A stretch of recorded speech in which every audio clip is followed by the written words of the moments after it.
మహిమ గడియలు అను మా ఆధ్యాత్మిక కార్యక్రమమునకు మిమ్మలను ప్రేమతో ఆహ్వానిస్తున్నాము. ఈ కార్యక్రమం ద్వారా మీరు స్వస్థత, విడుదల, రక్షణ పొందుతున్నారని విని మీతో కూడా కలిసి ఆనందిస్తూ ఉన్నాము. ఈరోజు వర్తమానము వినుటకు ముందు మీ పరిశుద్ధ బైబిల్ గ్రంథమును చేతితో ఎత్తిపట్టుకొని ఈ విశ్వాస ప్రకటన నాతో చెప్పండి.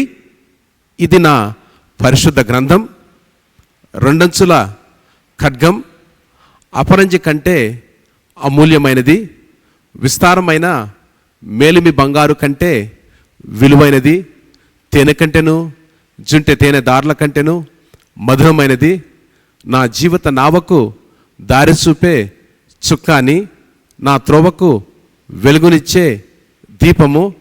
ఈరోజు నీ వాక్యమును వినుచుండగా వినగల చెవి, గ్రహించగల మనసు నాకు దయచేయము. నీ వాక్యము ద్వారా స్వస్థత, విడుదల, రక్షణ, అభివృద్ధి, ఆశీర్వాదము కలుగునని నమ్ముచున్నాను. ఆమెన్. జీవితంలో ఎంత ప్రయాణం చేసి ఎంత ప్రార్థన చేస్తున్నప్పటికీ కూడా లోపల పాతదేదో మిగిలిపోతుంది. ఆ పాత స్వభావాన్ని మనం కొన్నిసార్లు నష్టము లేని పాత స్వభావాన్ని అంతా ఏం చేస్తాం, బయటికి నెట్టేస్తాం. కానీ కొంచెం మనకు నష్టం కలుగుతుందంటే ఆ పాత స్వభావాన్ని చాలా జాగ్రత్తగా మన హృదయంలో ఉంచుకుంటాం. అందుకని చాలాసార్లు మారుమనసు పొందేవండి. నిజమే, మారుమనసు పొందాం, నిజమే. మారుమనసు పొందినప్పుడు విసర్జించవలసిన దాన్ని విసర్జించామా? అసహించుకోవాల్సిన దాన్ని అసహించుకుంటున్నామా? అలాగూ జీవితంలో స్త్రీ కానీ పురుషుడు కానీ దైవ సాన్నిధ్యమునకు వచ్చిన తర్వాత ఎవరికి వారు చక్కగా పరిశీలన చేసుకోవాలి.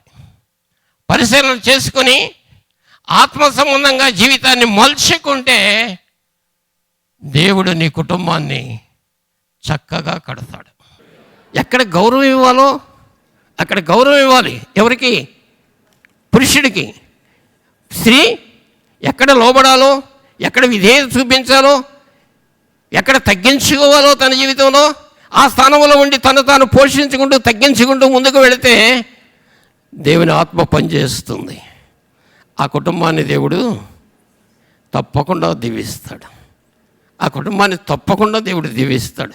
అందుకని ఒకరి పొరపాట్లు ఒకళ్ళు ఎత్తిపట్టుకోవడానికి, ఒకరినొకరు లోపల ఉన్న రహస్యమైన సంగతులు తీసుకొని వీధిలో పడవేయటానికి అది మంచి పద్ధతి కాదు.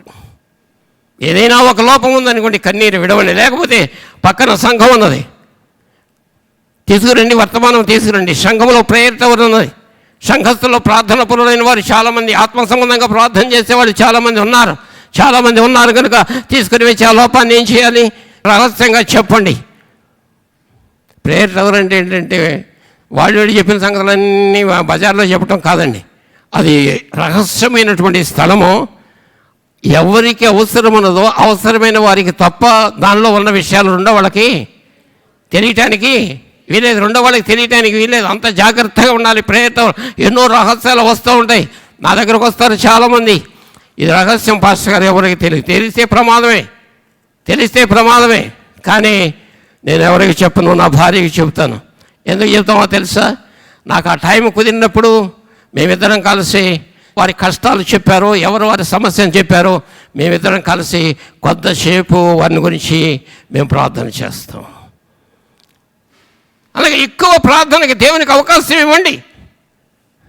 కొన్నేళ్ళ కుటుంబం సమస్యలు లేని కుటుంబమా? ప్రతి దాంట్లో సమస్య ఉన్నది, ప్రతి కుటుంబంలో సమస్య ఉంటుంది. కానీ ఒకటి, ఆ సమస్యను పరిష్కారం చేసుకునే మార్గాన్ని దేవుడు ఏం చేశాడు? మనకు చూపించాడు. 10వ అధ్యాయం 1వ వచనం చదువుమా. ఇటలీ పటాలమనబడిన పటాలములో శతాధిపతి అయిన కొర్నేలి అని భక్తిపరుడొకడు కైసరేలో ఉండెను. అతడు తన ఇంటి వారందరితో కూడా దేవుని యందు భయభక్తులు గలవాడై ఉండి. 2 మాటలండి. ఒకటి భయము, రెండవది భక్తి.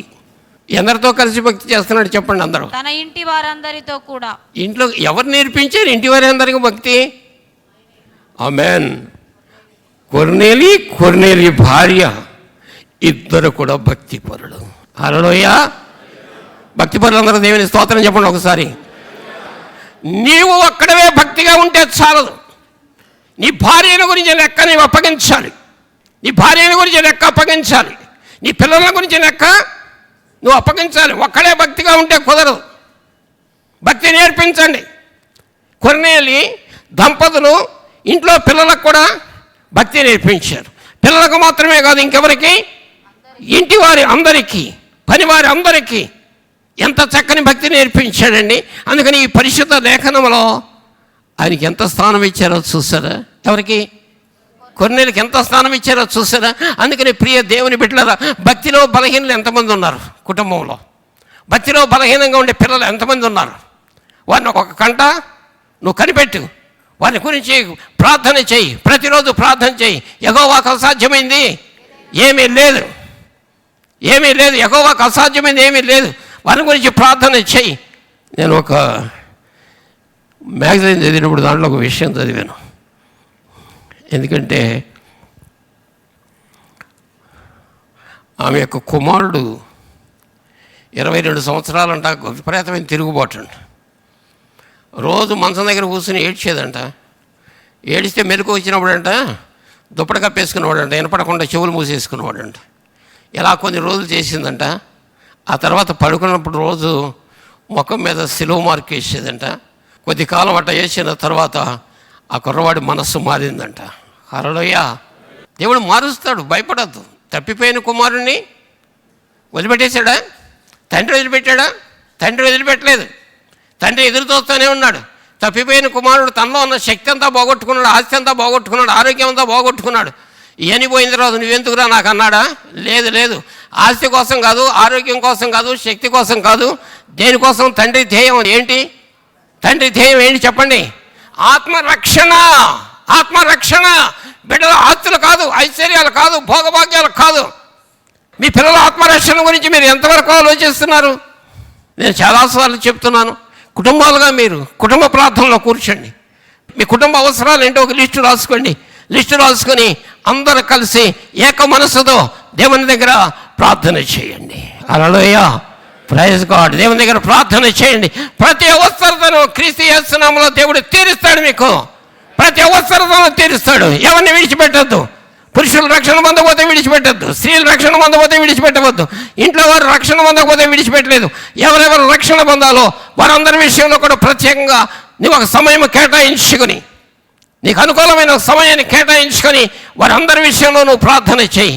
వారందరి విషయంలో ప్రార్థన చేస్తే దేవుడు తప్పకుండా అద్భుతం చేస్తాడు, అద్భుతం చేస్తాడు. అందుకని ప్రతి దాంట్లో కూడా భేదం ఎక్కడ ఉన్నది?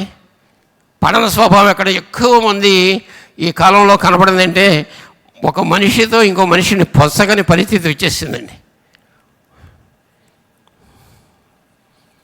అది మన మధ్యలో ఉండకూడదు, మన కుటుంబాల్లో ఉండకూడదు. మరి ఆలోచించి చూస్తే మనం పిల్లల విషయంలో ఆదికాండం 27వ అధ్యాయం తీయండి, 4 నుంచి 8 వరకు చదవండి. నేను చావక మునుపు నిన్ను నేను ఆశీర్వదించినట్లు, నేను చావక మునుపు నిన్ను నేను ఆశీర్వదించినట్లు, నాకు ఇష్టమైన రుచిగల భోజ్యములను సిద్ధపరిచి నేను తినుటకై నా యొద్దకు తెమ్మని చెప్పెను. ఇస్సాకు తన కుమారుడకు ఏశావుతో ఇట్లు చెప్పుచుండగా రిబ్కా వినుచుండెను. ఎవరన్నారమ్మా? రిబ్కా విను. ఎవరితో చెప్పింది? కొడుకుతో చెబుతున్నాడు. ఈ మాట ఎవరన్నారు? రిబ్కా. భార్య ఉంది. ఏశావు వేటాడి మాంసము తెచ్చుటకు అడవికి వెళ్ళెను. అప్పుడు రిబ్కా తన కుమారుడకు యాకోబును చూచి, ఇదిగో నీ తండ్రి నీ అన్నయ్య అయిన ఏశావుతో మృతి పొందక మునుపు నేను తిని యెహోవా సన్నిధిని నిన్ను ఆశీర్వదించినట్లు నా కొరకు మాంసము తెచ్చి నాకు రుచిగల భోజ్యములను సిద్ధపరచుమని చెప్పగా వింటిని. కాబట్టి నా కుమారుడా, తన కుమారుడు చెప్పింది. ఎవరు చెప్పింది? తండ్రి చెప్పింది, యావత్తు చెప్పింది. నా కుమారుడా, నా మాట విని నేను నీకు ఆజ్ఞాపించినట్టు చేయుము. నీవు మందకు వెళ్ళి 2 మంచి మేక పిల్లలను అక్కడ నుండి నా యొద్దకు తెమ్ము. ఎంత గొప్ప సలహా చెప్పిందండి. చదవమ్మా. వాటితో నీ తండ్రికి ఇష్టమైన రుచిగల భోజ్యములను అతనికి చేసేదను. నీ తండ్రి మృతి పొందక ముందు అతడు వాటిని తిని నిన్ను ఆశీర్వదించినట్లు నీవు వాటిని నీ తండ్రి ఎద్దుకు తీసుకొని పోవాలనను. అందుకు యాకోబు, నా సహోదరుడైన ఏశావు రోమము గలవాడు, నేను నున్నని వాడను కదా.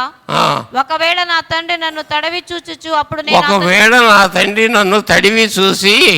అప్పుడు నేను అతని దృష్టికి వంచకుడుగా నేను వంచకుడుగా కనబడతానేమో కదా. నా మీదకి శాపమే గాని ఆశీర్వాదము తెచ్చుకొనని చెప్పెను. ఆయనను అతని తల్లి, నా కుమారుడా, ఆ శాపము నా మీదకి వచ్చును గాక. అబ్బో, ఆ శాపం ఎవరి మీద కంట? నా మీదకి వస్తుంది. చూడండి, మరి ఈ వ్యత్యాసం చూపటం తగునా? దీనివల్ల వచ్చిన నష్టం ఏంటి? శుభ్రంగా కొన్న కుటుంబం, యాకోబు ఎక్కడ దొరుకుతాడు చంపుతాను, యాకోబు ఎక్కడ దొరుకుతాడు చంపుతాను. మోసం చేశాడు కదండి. ఎవరిని? ఏశావుని మోసం చేశాడండి. మోసం. ఎక్కడ దొరుకుతాడు? యాకోబుని చంపుతాను. ఏశావు కోపం, దాన్ని బట్టి ఏమైపోయిందంటే దేశం విడిచి పారిపోయాడు. తల్లిదండ్రులారా, పిల్లలను సమానంగా ప్రేమించండి. ఆడపిల్లలని వివక్ష చూపించొద్దు. మరి మన మధ్యలో ఉందని నేను అనడం లేదు, కానీ చాలామందిలో ఉన్న వివక్ష ఏంటంటే ఆడపిల్ల అయితే చంపండి. చాలామంది గర్భాలు తీసివేసుకుంటున్నారు. 6 మాసాలు, 7 మాసాలు, 3 మాసాల వరకు గవర్నమెంట్ పర్మిషన్ ఇచ్చిందంట. 3 మాసాల వరకు, 3 మాసాల గర్భం ఉంటే తీసేయచ్చని. కానీ 7 మాసాలు కొంతమంది దేవుని ఎరగక, దేవుని చిత్తం ఎరగక పుట్టిన పెరిగిన పెద్ద పిల్లలు, ఇద్దరు 2 సంవత్సరాలు, 3 సంవత్సరాలు, 5 సంవత్సరాల లోపు పిల్లలు కూడా ఏం చేస్తున్నారు? చంపేస్తున్నారండి. ఎంత దురాచారాలు సంఘంలో వచ్చినాయో చూసారా? అందుకని ఈ దురాచారాలు సంఘంలో లేకపోతే దీన్ని ఏ సంఘం అన్నారు? పవిత్రమైన సంఘం, పరిశుద్ధమైన సంఘం. 3వ పేరు చెప్పండి. నిర్దోషమైన సంఘం, క్రీస్తు రక్తము చేత కడగబడిన సంఘం. హల్లెలూయా, హల్లెలూయా. ఇప్పుడు పారిపోయాడు. ఎన్నో సంవత్సరాల పాటు తన కొడుకును చూడలేకపోయింది. చివరికి తాను కలిసి వచ్చేటప్పటికి దేవుడు కార్యం చేస్తాడు. కార్యం చేయకపోతే ఏమయ్యాడో తెలుసా? ఏశావు చంపేసేవాడు. యాకోబు మారుమనసు పొందాడు, ఏశావు చంపేసాడు. అందుకని కొన్ని విషయాల్లో మన పిల్లలను మనం ఎలా పెంచుతున్నాం? పిల్లలను పెంచే విషయంలో ఆడపిల్లలని మగపిల్లని వివక్ష వద్దు. దేవుడిచ్చిన పిల్లలు ఎవరైనా సరే దేవుడిచ్చిన పిల్లలే. దేవునికి స్తోత్రం. అంతేకాకుండా ఆ వివక్ష చూపించడం వల్ల ఏమవుతుందో తెలుసా? ఆ కుటుంబాల్లో చిన్నబోతూ ఉంటారు. ఆ కుటుంబాల్లో చాలామంది బాధపడిపోతూ ఉంటారు. వాళ్ళు ఎలా పెంచాలో తెలియదు. పెంచే దగ్గర వివక్ష, మాట్లాడే దగ్గర వివక్ష. కొంతమందికి ఏమో ఘనత ఎక్కువ ఇస్తాం, మరి కొంతమందికి బాబుకేమో ఏది టెక్నో కాలేజీయా, అమ్మాయికేమో బోర్డింగ్ స్కూల్, గవర్నమెంట్ కాలేజ్. ఇలాంటి వివక్ష మన కుటుంబాల్లో కలిగితే అది ఎంత దౌర్భాగ్య స్థితి అండి, ఎంత దౌర్భాగ్య స్థితి. నేను చెప్పాను కదా, పోయిన వారంలో చాలా విషయాలు బోధించాను. నిజంగా సొలొమోను తన జీవితంలో అంత భ్రష్టుడైపోవడానికి కారణం ఏంటని ఆలోచించి చూస్తే, స్త్రీ వ్యామోహము చేత భ్రష్టుడయి దేశమును పోగొట్టుకుని, తండ్రి వాగ్దానాలు పోగొట్టుకుని, ఆఖరికి దేవుని సన్నిధికి దూరం అయిపోయిన వ్యక్తిగా భయంకరమైన పతనావస్థలకు వెళ్ళిపోయాడు. అందుకని బిడ్డల విషయంలో వివక్ష చూపించొద్దు. భర్తలారా, మీ భార్యలను ప్రేమించండి. అందంగా లేకపోయినా ప్రేమించాల్సిందే. ఆస్తి లేకపోయినా సరే చెప్పండి, ప్రేమిస్తామని చెప్పండి గట్టిగా. కొంతమంది మాటలు లేకపోయినా సరే, ఒకటి, నీ భార్య ఆంతర్యములో ఉన్న దేవుని శక్తిని బట్టి నువ్వు ప్రేమించంతే. Praise God, praise God. నీ భార్య ఆంతర్యములో ఉన్నటువంటి దేవుని శక్తిని బట్టి నువ్వు ప్రేమించు. దేవుని శక్తిని బట్టి దేవుని దగ్గర ప్రార్థన ఇచ్చాయి. ఆమె మూలముగా నిన్ను ఆశీర్వదిస్తాడు. ఆమె మూలముగా నీ కుటుంబం దీవించబడుతుంది, నీ కుటుంబం ఆశీర్వదించబడుతుంది. ఎంత తప్పుదారి పట్టించిందండి. ఓ రోజంట పిల్లగాడు, డాడీ వాడు పుట్టినరోజు అన్నాడండి. సరే, మరి పుట్టినరోజు అంటే డాడీ సెలవు పెట్టుకోవాలి కదండి. సెలవు పెట్టుకుంటే అబ్బాయి ఇవాళ ఎమర్జెన్సీ అయ్యా, అసలు ఏం సెలవు దొరకదు, అసలు చాలా కష్టం, ఆఫీసులో చాలా కష్టంగా ఉందన్నాడంట. సరే మరి ఈయనేం చేస్తాడు పాపం, డాడీ ఎట్టకుండా సెలవు పెట్టు, ఒకరోజే కదా, రోజు ఆఫీసులో ఉంటావు, నేను స్కూల్లో ఉంటాను, ఒకరోజే కదా అని బతిమలాడు. ఎంతసేపు బతిమలో ఒప్పుకోలేదంట, వెళ్ళిపోయాడంట. వెళ్ళిపోయిన తర్వాత ఈ పిల్లాడు కొంచెం దుఃఖం కలిగిందంట. సరే ఇంట్లో నుంచి చెరువు గట్టు మీదకి వెళ్ళాడంటండి. చెరువు గట్టు మీదకి వెళ్ళేసరికి ఏంట్రా దిగులుగా ఉండవు ఏంట్రా అన్నారంట. ఏమి లేదు, మా డాడీ పుట్టినరోజు ఉండమంటే ఉండలేదు అని దిగులుగా ఉన్నాను అన్నాడంట. అప్పుడు ఆయన చెప్పాడంట, మీ డాడీ నా ఫ్రెండేరా, నేను ఇప్పుడు అక్కడి నుంచి వచ్చాను, ఈ తిన్నగా వెళ్ళిపోతే ఆ తిన్నగా క్లబ్ ఉంది, ఆ క్లబ్లో ఉన్నాడు మీ డాడీ వెళ్ళమన్నాడు. ఈ నిజంగా ఏడుచుకుంటే క్లబ్కి వెళ్ళాడంట. ఏడుచుకుంటే క్లబ్కి వెళ్తే డాడీ ఎక్కడ ఉన్నాడు, క్లబ్లో కనపడ్డాడండి. మన పిల్లలు నిజం చెప్పండి, సత్యం చెప్పండి, పిల్లలకి సత్యం బోధించండి. తల్లిదండ్రులు ఎంత సత్యాన్ని అనుసరిస్తారో పిల్లలు అంతే సత్యాన్ని అనుసరిస్తారు. సత్యం బోధించండి, పిల్లలకు మభ్య పెట్టద్దు, మాట పెట్టద్దు, పిల్లలకు అబద్ధం చెప్పద్దు. మనం అబద్ధం చేస్తే మన వెనకాల మన పిల్లలు అబద్ధం చెబుతారు, మనం దొంగలం అయితే మన పిల్లలు దొంగలు అవుతారు. మన పిల్లలు అబద్ధాలు చెప్పేవాళ్ళు అయితే దేవుని దృష్టికి ఇష్టం ఉండదు. అందుకని భార్య దగ్గర నుంచి, భర్త దగ్గర నుంచి, బిడ్డల దగ్గర నుంచి ప్రతి కోణంలో కూడా మనం చేయవలసింది ఏంటంటే తెలుసా, దేవుని వాక్యాన్ని చక్కగా గైకొనండి. ఏది కొదవైనా ఎవరి మీద నేరం మోపొద్దు, ఏది కొదవైనా ఎవరిని దేవునికి స్తోత్రం వేధించొద్దు, ఇసిగించొద్దు. ఏది కొదవైనా సరే. మరి కొంతమంది అంటారు వీళ్ళేమో 15 ఏళ్ళు పెంచారు, పోనీ 20 ఏళ్ళు అనుకుందాం. ఇప్పుడు పెరిగింది పెళ్ళి టైం 20 ఏళ్ళు 25 ఏళ్ళు పెంచారు అనుకోండి. పెంచిన తర్వాత కొంతమంది ఏం చేస్తారంటే ఆడపిల్లలు వదిలిచ్చేసుకుందాం ఎట్టగొట్ట అని. ఏముందబ్బా అబ్బాయికి, అన్నీ ఉన్నాయండి. ఏంటయ్యి చెప్పండి, ఆస్తి ఉంది, అందగాడు, ఇంకేంటి అన్ని అంగులు ఉన్నాయి, ఉద్యోగం కూడా ఉంది, ఏమీ లేదు, భక్తి లేదు. సరే వీళ్ళు ఏమంటారు, వాళ్ళ అమ్మలో ఉందా భక్తి, వాళ్ళ అమ్మలో భక్తి ఉందండి, అమ్మ చేతనాడు కొడుకు చేతనాడు పెళ్ళి. ఇలా చాలామంది వివాహాల దగ్గరకు వచ్చేసరికి ఎంత రాజీ పడిపోతున్నారంటే ఆస్తులు చూసి భక్తి పదం ఎత్తకుండానే వివాహం చాలామంది చేసుకుంటున్నారండి. అందుకని నేను ఒక కుటుంబాన్ని చూశానండి, నాకు బాగా తెలిసిన కుటుంబం, నేను ఒక కుటుంబాన్ని చూశాను. ఆ కుటుంబాన్ని చూసినప్పుడు మరి అమ్మాయి ఏడుస్తుంది, ఎందుకంటే నా దేవుడు నన్ను బాగానే పుట్టించాడండి, గొప్ప విశ్వాసంతోనే పుట్టాను, మా డాడీ కడసాయివాడు పచ్చి తాగుబోతుకు ఇచ్చేసాడు. నిజంగానండి ఆలోచించండి, నాకు ఒకరోజు ఆవిడ దేహం చూపించిందండి, ఎక్కడ చూసినా ఇంత కన్నీరు కట్టిపోయినాయండి. ఎందుకో తెలుసా, ఎక్కడో పక్కింటి వాళ్ళు ప్రార్థన చేసుకుంటున్నారంట, ఈయన ఏదో ఆఫీస్కో లేకపోతే పొలంకో వెళ్ళాడు, వచ్చేసరికి వాళ్ళ ఇంట్లో ప్రార్థన చేసుకుంటా కనపడిందంట. అసలు బైకులు ఇరిగిపోయినాయండి. దేవుని పిల్లలారా, దేవుడు నిశ్చయంగా మీ బిడ్డలకు మంచి సంబంధం ఇస్తాడు.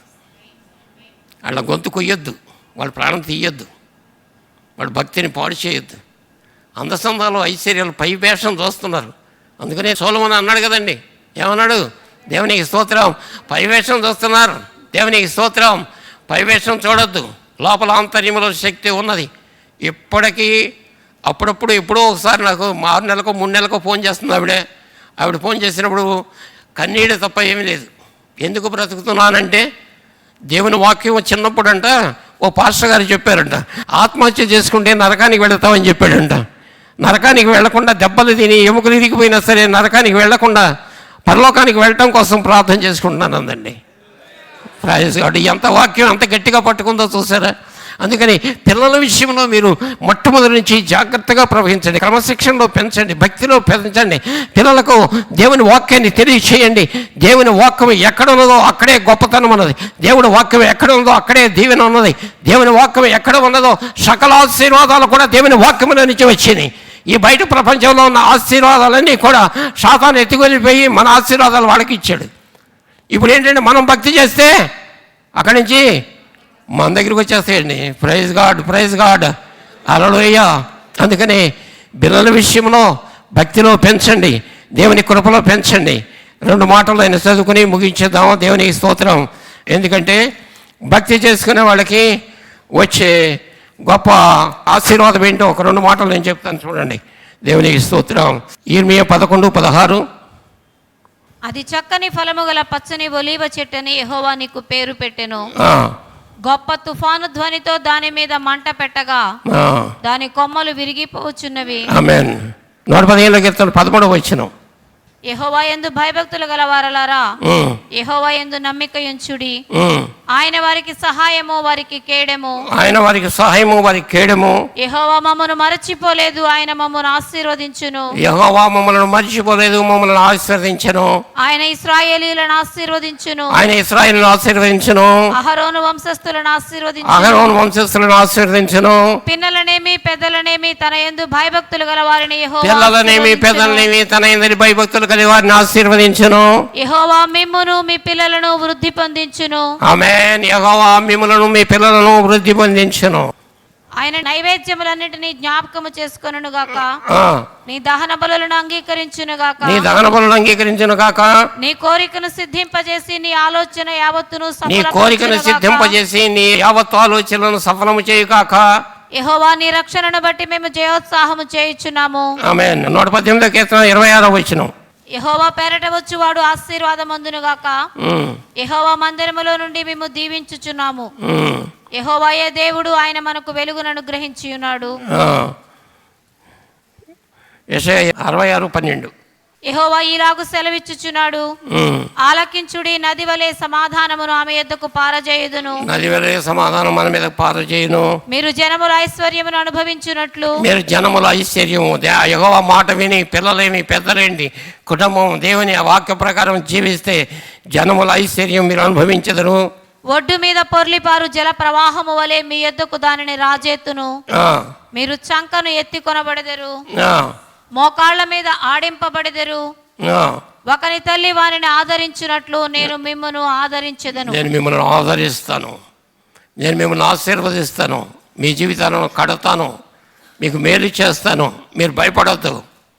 అందరూ ఏక మనసు కలిగి ఉండండి, ఏకభావం కలిగి ఉండండి, ఏకతాత్పర్యం కలిగి ఉండండి అని దేవుని వచనం చెప్తుంది. అందుకనే చిన్నప్పటి నుంచి పిల్లలకి భక్తి నేర్పించండి. భక్తి మాత్రమే కాదు, ఇంకొకటి మీ పిల్లలకు మీరు దేవుని కృతజ్ఞత చెప్పటం అనేది బాగా నేర్పించండి. తప్పకుండా కృతజ్ఞత లేకుండా ఎవరూ దీవించబడరండి. ఎందుకంటే చాలాసార్లు మనం దీవించబడతాం, దీవించబడిన తర్వాత దాన్ని ఏం చేస్తామంటే కృతజ్ఞతాపూర్వంగా దేవునికి తెలియచేయలేకపోతున్నాం. కృతజ్ఞత ఉన్నటువంటి గొప్ప సత్యం ఏంటంటే నీవు చేసిన మేలును బట్టి దేవుని దగ్గర మంచి సాక్ష్యం చెప్పాలి. రెండవది నువ్వు చేసిన మేలును బట్టి చిన్నప్పటి నుంచి కూడా దేవునికి చెందవలసిన కానుకలు కానీ, దేవునికి చెందవలసిన దశంభాగాలు కానీ, దేవునికి చెందవలసిన అర్పణలు కానీ నీ దేవునికి ఇచ్చేటట్టుగా నువ్వు ఇవి నీ కుటుంబంలో నుంచి నువ్వు దేవునికి అర్పణలు ఇవ్వు. ఆ తర్వాత నీ బిడ్డల చేత ఏం చేస్తావు? ఇప్పించు. నీ బిడ్డల చేత ఇప్పించు. అప్పుడు నీకే కొరత ఈ లోకంలో కలగదు. అందుకని దేవుడు అందుకనే అంటున్నాడు, దశంభాగములు నావి, ప్రతిష్టార్పణలు నావి, అన్నీ నావి. అయితే కూడా మీరు నా సన్నిధికి నా మీ దశంభాగము తీసుకుని వస్తే నేను ఆకాశవాకులు విప్పి ఏం చేస్తానన్నాడు? దీవిస్తాను. ఇన్ని మార్గాలు దేవుడు మనకు చూపిస్తున్నాడు కదా, ఇన్ని త్రోవలు మనకు చూపిస్తున్నాడు. ఇలా నడవండి, ఇలా నడవండి, ఇలా చేయండి. దీని ప్రకారం చేస్తే నది వలె నీ సమాధానము ప్రవహిస్తుంది. నది వలె నీ సమాధానం ప్రవహిస్తున్నది.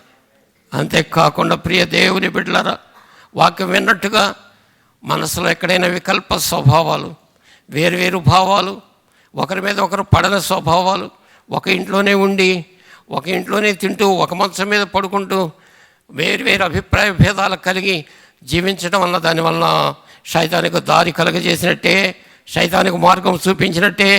ఎవరైనా ఒకరు లోపం చేశారంటే రెండో వారికి క్షమించండి, బుద్ధిపూర్వకంగా క్షమించండి. దాన్ని పట్టుకుని పీడించొద్దు. లోపం ఉన్నప్పుడు క్షమించండి. ఒకరినొకరు ఏం చేయాలి? హృదయపూర్వకంగా క్షమించుకోండి. అది రహస్యంగా ఇంట్లో జరిగేది, చర్చిలో జరిగేది కాదు, బజార్లో జరిగేది కాదు. కుటుంబ వ్యవస్థలో ఒకరికొకరు విరోధమైన భావాలు ఏమైనా ఉంటే మీరు క్షమించుకోండి, ఒకరినొకరు క్షమించుకోండి. దేవుని ఆశీర్వాదం కుటుంబం మీదకి వస్తుంది. హల్లెలూయా. ప్రార్థన చేసుకుందాము. తలలు వంచండి. ఏమైనా దేవుని బిడ్డలారా, దేవుడు ఒక కుటుంబాన్ని కావాలని కోరుకున్నాడు. ఆయనే కుటుంబాన్ని ఏర్పాటు చేశాడు. మరి ఆ కుటుంబంలో ఎక్కడున్న మనమందరం కూడా దేవుని కుటుంబంలో సభ్యులమే. ఒకప్పుడు దూరస్థలము, కానీ ఇప్పుడు దేవుని అంగీకరించాము. ఇప్పుడు దేవుని రక్తం చేత కడగబడ్డాము. మనది దేవుని కుటుంబము. అందుకనే ప్రియ దేవుని బిడ్డలారా, దేవుని కుటుంబంలో ఉన్న దైవ ప్రజలు ఎలా ఉండాలి? దైవ ప్రజలు ఎలా ఉండాలి? ఒకరినొకరు ప్రేమించాలి, ఒకరినొకరు హెచ్చరించుకోవాలి, ఒకరినొకరు గౌరవించాలి, ఒకరినొకరు క్షమించాలి. బుద్ధిపూర్వకంగా క్షమించండి. అంతేకాదు, దేవుని కుటుంబంలో బిడ్డలందరూ కూడా దేవుని సన్నిధిలో ఒక్క మనసుతో, ఒక్క భావంతో, ఒక తాత్పర్యముతో దేవుని సన్నిధిలో ప్రార్థించండి. దేవుని సన్నిధిలో ప్రార్థించండి. దేవుని సన్నిధిలో ప్రార్థన చేస్తే దేవుడు నీ ప్రతి అవసరత తీరుస్తాడు. బిడ్డల వివాహాల, ఆస్తులా, లేకపోతే ఇళ్ళ, లేకపోతే భూమి మీద ఏది కావాలి నువ్వు దేవునికి బాగా తెలుసు. భూలోకం అంతా దేవుని వల్ల, మనం సేవించే దేవుని వల్ల భూలోకం అంతా దీవించబడింది. భూలోకంలో ఆశీర్వాదం అంతా దేవుని నుంచి భూలోకానికి వచ్చింది. అయితే కొన్నిసార్లు మనకు కొదవ కలవచ్చు, కొన్నిసార్లు మనకు లోటు కలగవచ్చు, కొన్నిసార్లు ఆర్థిక విషయాల్లో బలహీనంగా ఉండవచ్చు. దానితో నువ్వు కృంగిపోవలసిన అవసరము ఎంత మాత్రం కూడా లేదు. నీవు నీ కుటుంబం అంతా నీకు సమకూర్చి కుటుంబ ప్రార్థనలో కూర్చొని ఎడతెగక దేవుని స్తుతించి ప్రార్థన చేసి దేవునికి చెందవలసిన అర్పణలో కానుకలు దేవునికి ఇచ్చివేసి దేవుని సన్నిధిలో హృదయపూర్వకంగా ప్రార్థన చేయి. దేవుని హృదయపూర్వకంగా ప్రార్థన చేస్తే దేవుడు నిన్ను దీవిస్తాడు. ఈ రోజు నుంచి కూడా దేవుని సన్నిధిలో ఈ కుటుంబము దేవుని వల్ల ఆశీర్వదించే కుటుంబము అని దేవుడు మిమ్మల్ని పిలిచి ఆశీర్వదించే పర్యంతరము కుటుంబంగా కూడి దేవుని సన్నిధిలో ప్రార్థన చేయండి. దావీదును అలాగే దీవించాడు కదా. Praise God, praise God, praise God. Hallelujah. అన్ని బిడ్డలను దీవించు తండ్రి. ఈ సన్నిధికి ఆశతో అపేక్షతో వచ్చారు. మందవలే యాకోబును సమకూర్చినవాడు, ప్రభువా గొర్రెల దొడ్లో ఉన్న గొర్రెల చుట్టూ కంచె ఏర్పాటు చేసినవాడు, గొర్రెల దొడ్లో ఉన్న బిడ్డలకు ప్రభు అవసరత తీర్చేవాడు. కుటుంబాలుగా ప్రభా నీ బిడ్డలు నీ సన్నిధి కూడి వచ్చి రాత్రిని వాక్యం వినేందుగా ఒకరి ఇళ్ళ ఒకరు ఎలా ప్రవర్తించాలి, ఒకరి ఇళ్ళ ఒకరు ఎలా ప్రేమ చూపించాలి, ఒకరు ఎలా క్షమించుకోవాలి, ఒకరికొకరు ఎలా గౌరవించుకోవాలి అనే ఈ పదజాలాన్ని నీ బిడ్డలు విని ఉండగా వారి జీవితాల్లో తండ్రి ఈ మాటల చేత వారిని తృప్తిపరచమని ప్రార్థన చేస్తున్నాం. అంతేకాదు ప్రభువా, వారి జీవితాల్లో ఇంకే అవసరత ఉన్నదో ప్రతి అవసరతను తీర్చడానికి సమర్థుడవు. అందుకనే అబ్రహాముతో చెప్పావు, యెహోవాకు అసాధ్యమైంది ఏదైనా ఉన్నదా అన్నావు నాయన. అలాగే నీకు అసాధ్యమైంది ఏది లేదు నాయన. అందుకని ఏక మనసుతో, ఏకభావంతో, ఏక తాత్పర్యంతో ఈ కుటుంబాలన్నీ కూడా నీ దగ్గరకు వచ్చి నీ వల్ల దీవించబడ్డకు సాయం చేయండి. యేసు నామములో అడుగుతున్నాం తండ్రి. మా ఆరాధన కార్యక్రమములు ఇంగ్లీషు ఆరాధన ప్రతి ఆదివారము ఉదయము 6:45 జరుగును.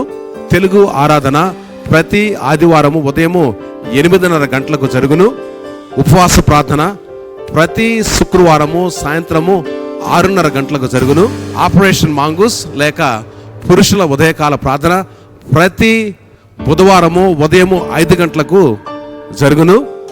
నైట్ ఆఫ్ మిరకల్స్ ప్రతి నెల 2వ శుక్రవారము సాయంత్రము 6:30 గంటలకు జరుగును. వ్యాపారవేత్తల సమావేశము ప్రతి నెల మొదటి ఆదివారము సాయంత్రము 6 గంటలకు జరుగును. ఈ కార్యక్రమంలో పాల్గొని అనేక మంది దీవించబడుతున్నారు. మీరు కూడా ఈ కార్యక్రమంలో పాల్గొని దేవుని యొక్క ఆశీర్వాదాలు పొందవాలని ప్రేమతో ఆహ్వానిస్తున్నాము. మీ ప్రార్థన అవసరతలు మాకు తెలియచేయండి. మీ కొరకు మా ప్రార్థనా శిఖరములో ప్రత్యేక ప్రార్థనలు చేయబడును. మా ఫోన్ నంబర్స్ 9494767633 మరి ఒక నంబర్ 9494767733. మా అడ్రస్ మెస్సయా ఫెలోషిప్, వందడగల్ రోడ్, ఆటోనగర్ గేట్, విజయవాడ. మరలా వచ్చే వారం ఇదే రోజున ఇదే సమయాన్న కలుసుకుందాం. దేవుడు మిమ్మల్ని సమృద్ధిగా దీవించుగాక.